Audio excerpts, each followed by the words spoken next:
طلاق دینے کا صحیح طریقہ کتاب و سنت میں واضح طور پر بیان فرمایا گیا ہے، اور وہ یہ ہے، جس کا خلاصہ یہ ہے کہ اگر کوئی شخص اپنی بیوی کو طلاق دینا چاہے، اول تو طلاق کوشش کر کے اگر اختلاف ہو جائے میاں بیوی میں تو فبعثوا حکم من اہلہ وحکم من اہلہا، لوگوں کو چاہیے کہ آپس میں ان دونوں میں صلح کرا دیں۔ اگر صلح کی کوئی بات نہ بن پائی یا کوئی راستہ نہ نکلا تو پھر شوہر اگر چاہے تو عورت کو طلاق دے، تو طلاق کس حالت میں دے؟ وہ عورت کی پاکی کی مدت میں طلاق دے، یعنی عورت حیض میں نہ ہو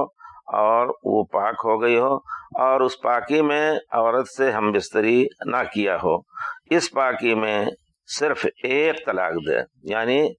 پاکی کی حالت میں جس میں اس نے بیوی سے ہم بستری نہ کی ہو، اور پھر اس پاکی میں ایک طلاق دے۔ ایک طلاق دے لینے کے بعد پھر نہ عورت گھر سے نکلے اور نہ شوہر عورت کو گھر سے نکالے۔ یہ اللہ کا حکم ہے، لیکن ہم مسلمان جہاں اور دوسری چیزوں میں اللہ اور رسول کو کے احکام کو پیچھے چھوڑ رکھا ہے، اس کو بھی پیچھے چھوڑ کر کے خود اس کا خمیازہ بھگتتے ہیں۔ اللہ تعالیٰ نے کہا لا تخرجوہن من بیوتہن ولا یخرجن، گویا ابھی ایک طلاق ہو لینے کے بعد بھی وہ گھر عورت کا گھر ہے، کیونکہ اللہ تعالیٰ نے کہا من بیوتہن، ان عورتوں کے گھروں سے ان کو نہ نکالو اور نہ خود نکلیں۔ اس کی بڑی حکمتیں ہیں، آپ واضح طور پر آدمی سمجھ سکتا ہے کہ اگر دو ایک بچے ہیں، بیوی الگ ہونا چاہتی ہے، شوہر نے طلاق دے دیا، لیکن ایک ہی گھر میں رہ رہی ہے اور شوہر بچے بھی ہیں، آپس میں ایک دوسرے بیٹھتے ہیں کھانا پینا، تو یقیناً کتنا بھی سخت دل آدمی ہو بچوں کی وجہ سے بھی قریب ہو سکتا ہے اور پھر رجوع کر سکتا ہے۔ اسی طرح اگر خدا نخواستہ پہلے طلاق اگر چاہے تو طلاق دے کر کے پھر اس کے بعد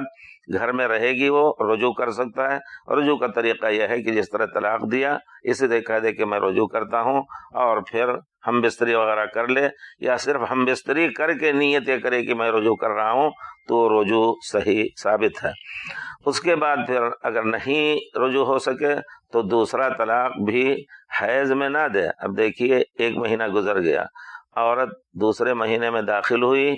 اس میں بھی گھر ہی میں رہے گی، حیض کی حالت میں اس کو طلاق نہیں دینا ہے۔ 6-7 دن جو ہوتے ہیں پھر پاکی کی حالت میں جس میں انہوں نے رجوع نہ کیا ہو اس حالت میں طلاق دیں گے۔ طلاق دے لینے کے بعد پھر بھی وہ عورت دوسرے طلاق کے بعد بھی شوہر کے گھر سے نہ نکلے اور نہ شوہر اس کو نکالے۔ اگر نکل رہی ہے گنہگار، نکال رہا ہے تو شوہر گنہگار ہوگا۔